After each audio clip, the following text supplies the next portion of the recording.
Bienvenue dans les légendes d'ici et d'ailleurs, le podcast qui vous transporte au cœur des récits mystérieux, des histoires oubliées et des mythes venus des quatre coins du monde.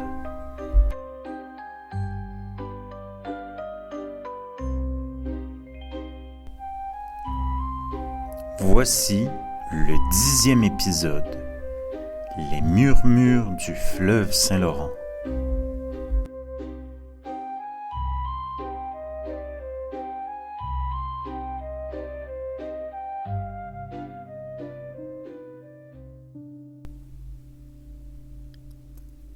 Certains soirs, quand la brume s'élève lentement du fleuve Saint-Laurent, il y a quelque chose dans l'air, une lourdeur étrange, comme si le fleuve lui-même retenait son souffle.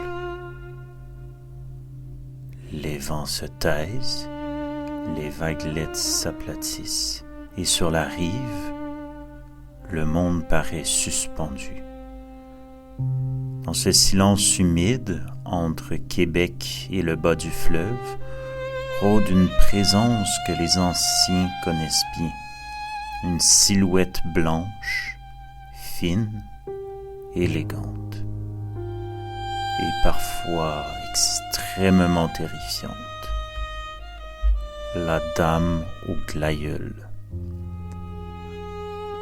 On dit qu'elle apparaît à la nouvelle lune, quand le brouillard s'épaissit au-dessus de l'eau. Elle ne fait aucun bruit, ne laisse aucune empreinte, mais l'air change quand elle passe.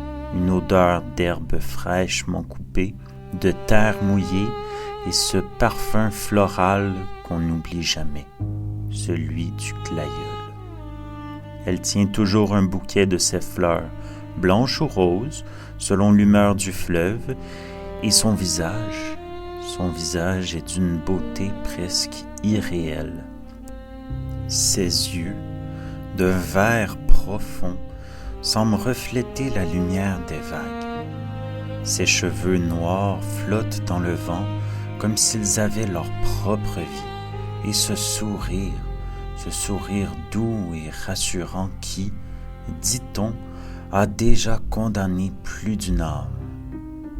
Les rares témoins encore en vie racontent qu'avant de la voir, on l'entend, un son fragile, indéfinissable.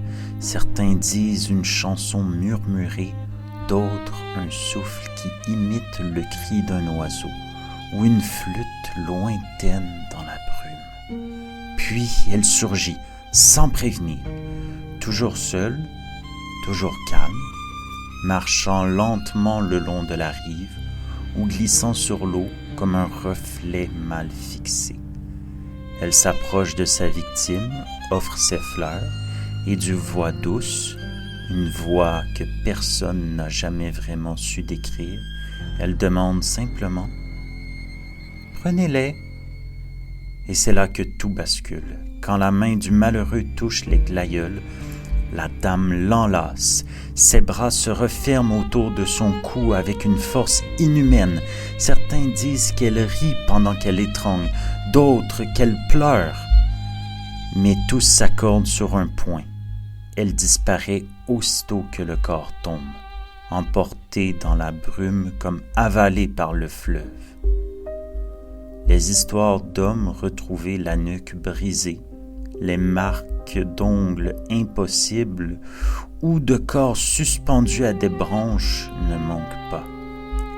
On parle même d'une femme et de son jeune garçon dégoufferts près de 3 pistoles, les bras en croix, les yeux encore ouverts sur la nuit. Le coroner de l'époque, dit-on, aurait perdu la raison après avoir vu leur corps. Il jurait que les marques autour de leur cou n'étaient pas humaines, mais ressemblaient à celles d'un grand oiseau de proie. L'affaire fut classée, les rapports effacés. Mais dans les villages du bas du fleuve, on n'a jamais cessé d'en parler. Et chaque fois que la brume remonte des eaux, quelqu'un finit par murmurer « La dame est revenue ». Mais il existe une autre version de cette histoire, Un récit plus ancien et plus tragique, car certains croient que la dame au glaïeul n'est pas née d'un caprice du fleuve, mais du désespoir d'une mère. Et pour la comprendre, il faut remonter le temps, jusqu'à la rivière Well, au tout début de la colonie. On raconte qu'alors, dans cette terre encore sauvage, vivait un homme important, Monsieur Well, malade et isolé sur la rive nord. Sa femme, inquiète, décida de traverser le fleuve pour le rejoindre, malgré la saison froide et la brume menaçante. Elle emmena avec elle leur fils, un garçon d'une dizaine d'années, et 2 compagnons, un canotier français et un guide montagnais. Le voyage débuta calmement, le fleuve était presque immobile. Les rames glissaient dans l'eau sans un bruit. Mais plus il s'éloignait de la côte, plus la brume s'épaississait. Et dans cette ouate grise, l'enfant vit quelque chose. Une femme, vêtue de blanc, qui marchait sur les flots. Il appela sa mère. Le canotier pâlit. « Ne regarde pas, dit-il. C'est la jongleuse. » Cette apparition, selon les légendes amérindiennes, serait une ancienne sorcière iroquoise, condamnée à errer entre les mondes pour avoir défié les esprits du fleuve. Belle, trompeuse, capable de changer d'apparence, elle attirait les voyageurs pour les perdre ou les livrer aux esprits. Le canot s'échoua sur une île, l'île aux oies, dit-on, et la nuit tomba sans lune. C'est alors que des silhouettes sortirent de la brume, une bande d'Iroquois, silencieux, armés. Le montagnais fut tué sur place, la femme et son fils furent capturés, conduits jusqu'à la pointe de la Well. Là, on attacha la mère à un bouleau. La jongleuse, dans l'ombre, regardait. Elle tendit une corde au garçon et lui dit « Tiens-la bien. Si tu la lâches, ta mère mourra. » Mais la corde était lourde, la peur immense. L'enfant finit par relâcher ses doigts. La mère s'effondra. Et au même instant, la jongleuse éclata d'un rire terrible avant de s'enflammer comme une torche, disparaissant dans un nuage de fumée. Le lendemain, on trouva, gravées dans les rochers au bord du fleuve, les empreintes de ses raquettes, comme si le feu lui-même avait marqué la pierre. Depuis ce jour, les habitants de la rivière Well jurent que la jongleuse revient chaque automne, lorsque les nuits s'allongent, pour chercher des enfants imprudents ou des voyageurs perdus.